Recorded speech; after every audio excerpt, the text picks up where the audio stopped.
Na TV Novo Tempo, no programa Evidências, o pastor Rodrigo Silva, que também é o apresentador do programa, fez duras críticas às testemunhas de Yehoshua. Nós, na qualidade de quem acredita que o nome do Mashiach deve ser pronunciado na sua origem hebraica e não nas formas popularizadas grego e latina, nos sentimos no direito de defesa e resposta. Na sequência, você terá a referência e as declarações de Rodrigo Silva. Eu só fiz essa anotação linguística em resposta a alguns grupos modernos que estão sempre na tentativa de descobrir algo novo e acusando o cristianismo de usar um nome pagão para o Filho de Deus. Você talvez já ouviu falar disso por aí. São os famosos testemunhas de Yehoshua. Eles falam que o nome de Jesus está errado. E eles alegam que devemos pronunciar o seu nome em hebraico e não na forma greco-latina que nós temos. Preste atenção na forma em que um outro influente pastor adventista fala sobre o nome Yehoshua.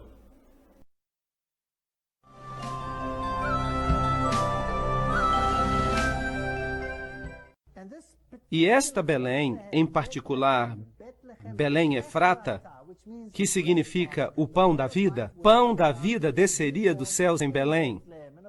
Claro, sabemos que isso se cumpriu. Jesus nasceu em Belém da Judéia no tempo de Herodes, e ele recebeu o nome de Yehoshua, Jeová o Salvador. Ele disse que Jesus nasceu em Belém da Judéia, no tempo de Herodes, e ele recebeu o nome de Yehoshua. Se isso acontece com o nome de uma outra pessoa, você ficaria confuso. Por exemplo, André nasceu em Brasília e ele recebeu o nome de Leandro. Afinal de contas, o nome dele é André ou Leandro? E então, a Igreja Adventista, seus representantes, os pastores, nos dizem que Yehoshua é o nome hebraico de Jesus. Então, outra vez, vamos mostrar em frases que isso também não dá certo com o nome de pessoas. Exemplo: Rodrigo Silva é o nome português de Rodrigo Silva. Percebeu que não aparece dois nomes? Vamos fazer de novo. Leandro Quadros é o nome português de Leandro Quadros. Não aparece dois nomes. Por isso, fomos naturalmente forçados a repetir o mesmo nome dele duas vezes. Isso ocorreu porque, para eles, não aparece dois nomes e nem duas origens. Por que o Filho de Deus tem tantos nomes e Rodrigo Silva só tem um? Mais declarações de Rodrigo Silva e depois uma réplica. Eles também afirmam que devemos buscar o nome original, sem mudanças linguísticas, essas mudanças que lhe foram impostas por Roma, especialmente sem a letra J, que não existia nos tempos bíblicos. O que destacamos nesta declaração do discurso de Rodrigo Silva é a referência que ele faz a essas mudanças que lhe foram impostas por Roma. De fato, a religião foi imposta por Roma. Vamos apresentar um trecho de um documentário sobre como Roma impôs a religião politicamente correta. E depois, vamos mostrar na Escritura quais foram as principais vítimas dessa religião imposta. Segue primeiramente a parte histórica do documentário sobre como a religião de Roma foi imposta. Através dos tempos, a mensagem da Igreja continua a mesma, mas o Vaticano tem encontrado uma maneira menos sangrenta de espalhar o Evangelho. O trecho do documentário histórico que você viu nos mostrou a forma sangrenta em como a religião de Roma foi imposta. Devemos perguntar a Rodrigo Silva: que evangelho foi esse? Agora, vamos mostrar na Escritura quais foram as principais vítimas dessa religião imposta. Segue a Escritura. Uma dessas formas encontramos em Daniel 7:25. E proferirá palavras contra o Altíssimo, e destruirá os santos do Altíssimo, e cuidará em mudar os tempos e a lei, e eles serão entregues na sua mão por um tempo, e tempos, e metade de um tempo. Juntando os fatos, pela história e pela Escritura, a falsa religião imposta por Roma perseguiu e matou a verdadeira religião, que era representada pelos santos do Altíssimo, Daniel 7:25. Portanto, naturalmente, essa religião que perseguiu os santos não era a mesma religião dos apóstolos. Se fosse a mesma, não faria sentido perseguir e eliminar os santos do Altíssimo. E então, nós temos um problema. Porque olhando apenas para a história e para a Escritura, a impressão que temos é que um cristianismo falso, imposto por Roma, perseguiu e matou um cristianismo verdadeiro. Daniel 7:25. E então deveria ser um fato naturalmente conclusivo que o cristianismo perseguiu o cristianismo. De fato, hoje não é algo impossível que um cristão católico persiga um cristão protestante, ou vice-versa. Porém, a história e a evidência diz que não foi sempre assim. Essa divisão do cristianismo em várias partes se fez a partir do protesto de Lutero, séculos depois do cristianismo já centralizado no Vaticano. Antes de Lutero, porém, havia um único cristianismo. Não havia um cristianismo bom e outro cristianismo ruim. Não havia um cristianismo que perseguia e outro cristianismo que era perseguido. Havia um único cristianismo, centralizado no Vaticano, que mudou os tempos e a lei, que destruiu o povo de Deus, os santos do Altíssimo. Daniel 7:25.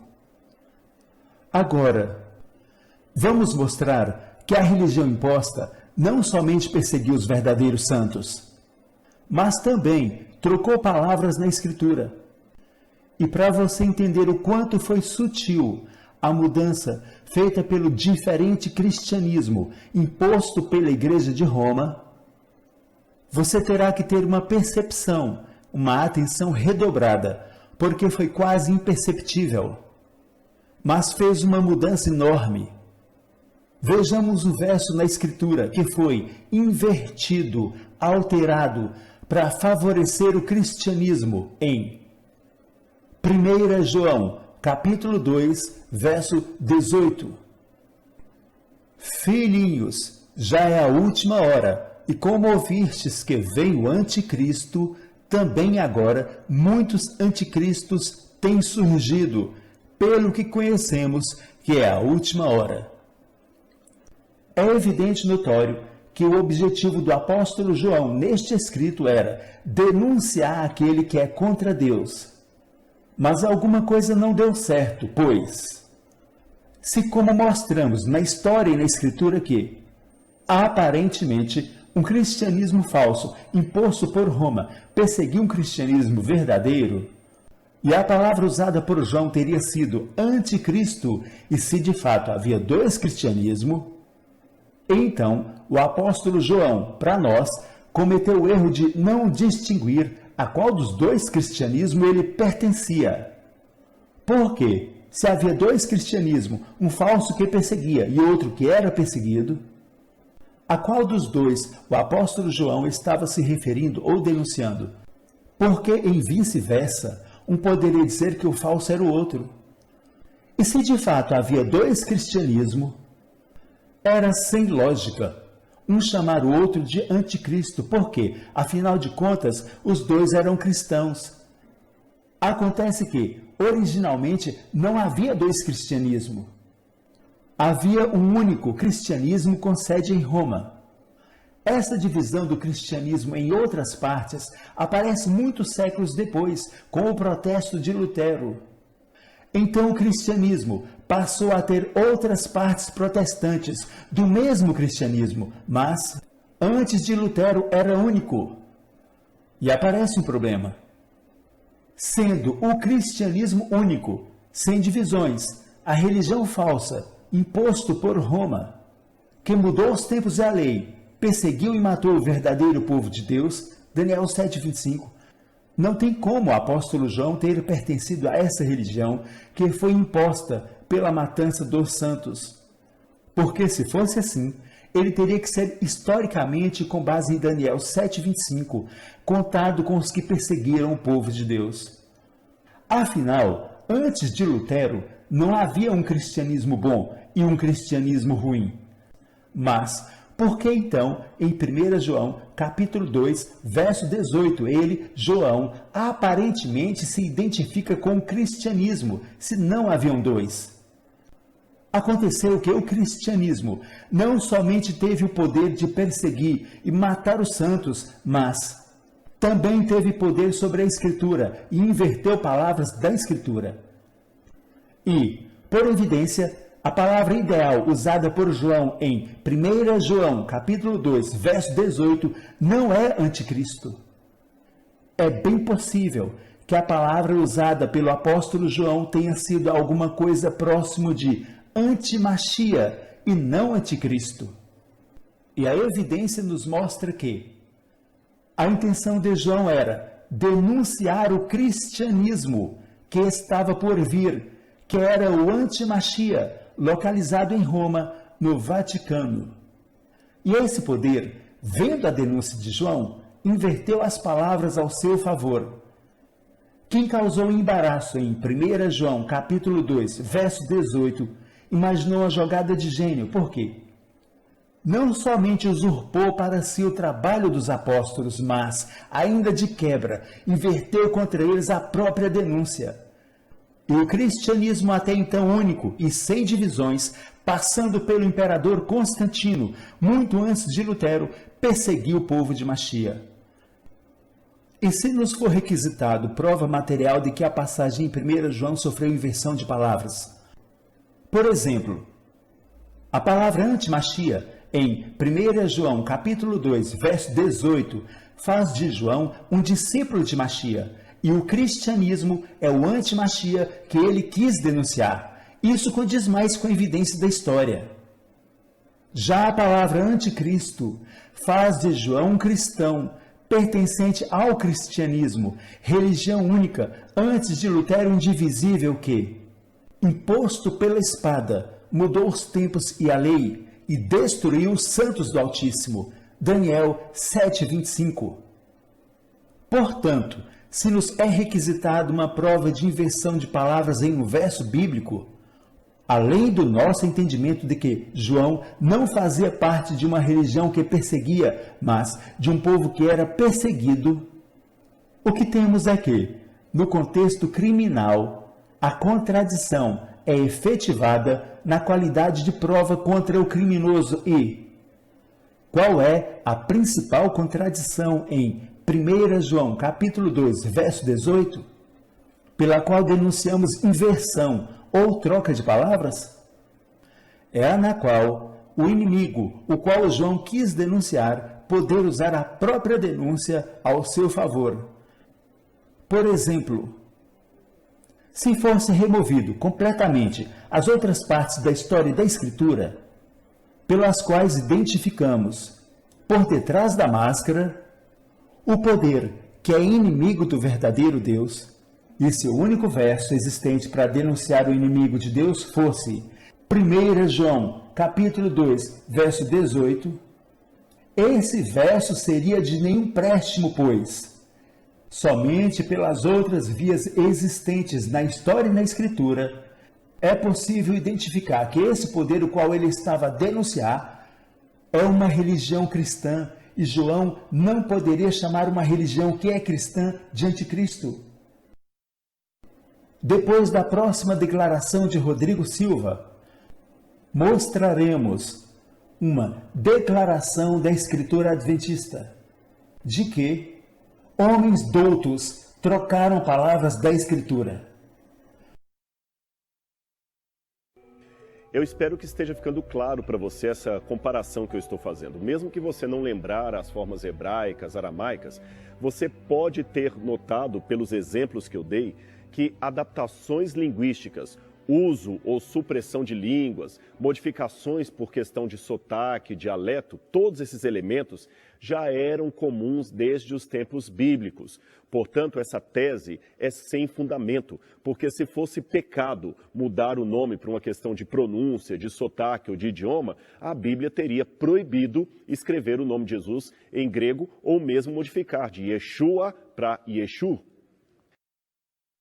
Mas a Bíblia, em Apocalipse 22, proíbe sim. Quem modifica o nome hebraico para formas estranhas citadas por você são os tradutores. E fazem mudanças intencionais sim, e não pelo acaso. Vejamos uma declaração de Ellen G. White sobre as primeiras traduções das Escrituras. Uma passagem da Escritura Adventista encontrada em Primeiros Escritos evidencia a mesma situação já apresentada. Página 220.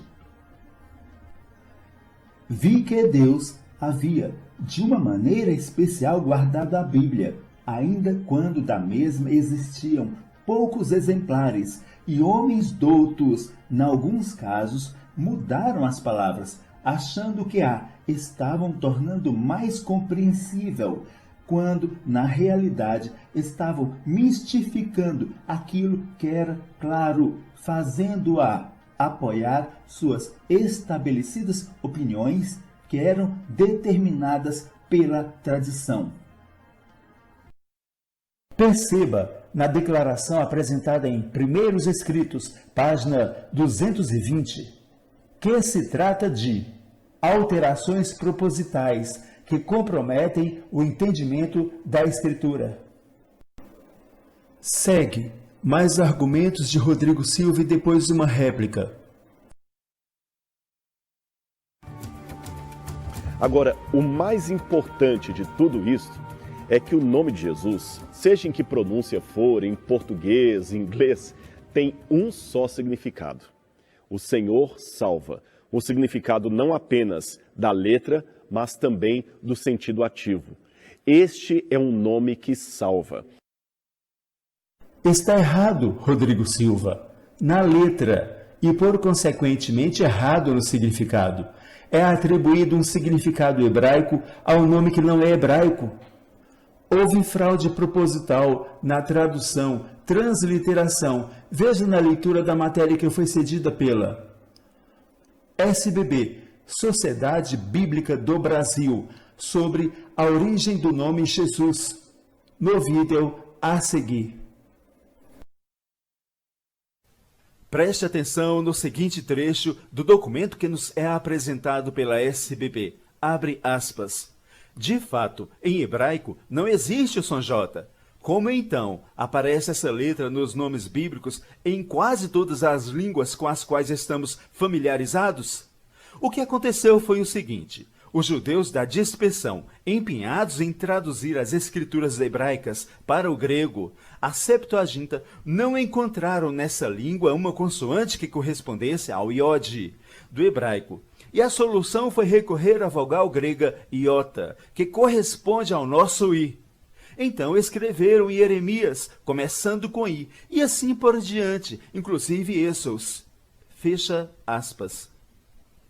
Vamos lá. Primeiro, eles deixam claro que no hebraico não existe o som J. Essa afirmação é da Sociedade Bíblica do Brasil. Vamos para a próxima fase, que envolve outra letra, o iode, que em hebraico é a primeira letra do nome dele. Então, eles nos dizem que os judeus da dispersão, empenhados em traduzir as escrituras para o grego, não encontraram uma consoante correspondente ao iode. Então, recorreram à vogal grega iota, que corresponde ao nosso i. Preste atenção, que corresponde ao nosso i. Verdade, No nosso alfabeto, temos a vogal I correspondente. Será que no latim, por aquela ocasião, não havia a letra I? Pois, por que eles estabeleceram um J consoante em seu lugar? Vamos ver o que eles nos têm a dizer sobre isso. Abre aspas. Mas, como esse I se tornou J? Foi através do latim, que deu origem às línguas neolatinas, entre as quais está o português. No latim, posterior à Idade Média, começou a aparecer na escrita a distinção que já existia na pronúncia entre o I vogal e o I consoante, o qual passou a ser grafado J. Fecha aspas. É interessante frisar que um I passou a ser grafado J e o outro I continuou normalmente. Portanto, no latim havia a letra I correspondente ao iota do grego, duas letras com a mesma grafia, mas com sons diferenciados. No latim, uma dessas letras continuou a ser um I, mantendo a mesma pronúncia. E a outra, que tinha o som de J, por fim, recebeu na grafia o diferencial que já havia na pronúncia.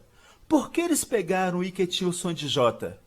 Cá para nós, de duas uma, ou esses especialistas não sabiam discernir entre o I vogal e o I consoante que tinha o som de J, ou não eram especialistas.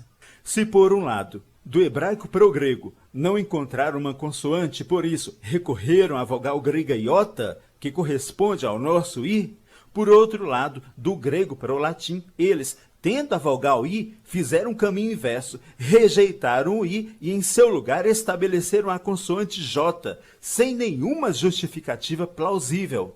Que maravilha de tradução! Alguns doutores em hebraico nos induzem à ideia de que o nome dele tem pouca importância. Temos então a prova de que os doutores do passado não pensavam diferente. Declaração final de Rodrigo Silva e uma observação final. Mesmo porque os que advogam essa tese de que não devemos aceitar o nome de Jesus porque é uma distorção latina de Roma, que devemos apelar para o seu nome no uso original sem o uso do J, eles mesmos se esquecem de uma coisa crucial, sabe o que é? É que eles dizem que tem que usar o nome de Jesus em hebraico antigo sem o J, mas eles continuam usando as letras latinas, A, B, C, D, E, F, etc., para escrever aquele nome que julgam estar correto. Percebeu a incoerência? Ora, eu espero que o meu argumento esteja ficando claro para você. O que eu quero dizer é o seguinte: se eu não posso usar o nome de Jesus e a letra J, como eles dizem, e que também não posso usar porque são de origem romana, latina, então também eu não posso usar nenhuma outra letra latina para escrever o nome do Salvador, pois todas são derivadas de Roma. O correto seria usar letras hebraicas, como o Aleph, Beit, Gimel, Dalet, etc., e assim escrever o nome do Salvador em hebraico, não só do Salvador, mas de todos os outros preceitos de Deus. E vou mais além. Deveriam usar não o hebraico quadrático que temos nas Bíblias atuais, mas aquele paleo-hebraico, que foi o hebraico anterior aos tempos de Cristo. Assim que eles deveriam escrever para serem coerentes com a tese que estão levantando. Rodrigo Silva extremizando. Vamos mostrar um trecho de uma reportagem sobre o presidente dos Estados Unidos. E em um determinado momento da reportagem, será pronunciado o nome do presidente norte-americano, em sua origem natural inglesa. Perceba que toda a reportagem está em português, mas o nome do presidente é preservado em sua origem inglesa. E aí, depois de meio século de tensão, entra em cena Donald Trump, grande aliado de Israel no Oriente Médio, para acender uma faísca no palheiro. Perceba que a jornalista não sentiu a necessidade de falar tudo em inglês, mas o nome do presidente foi preservado em sua origem inglesa. Portanto, da mesma forma, podemos pronunciar o nome hebraico de Yehoshua em sua natural origem, sem ter necessariamente que falar e escrever tudo em hebraico.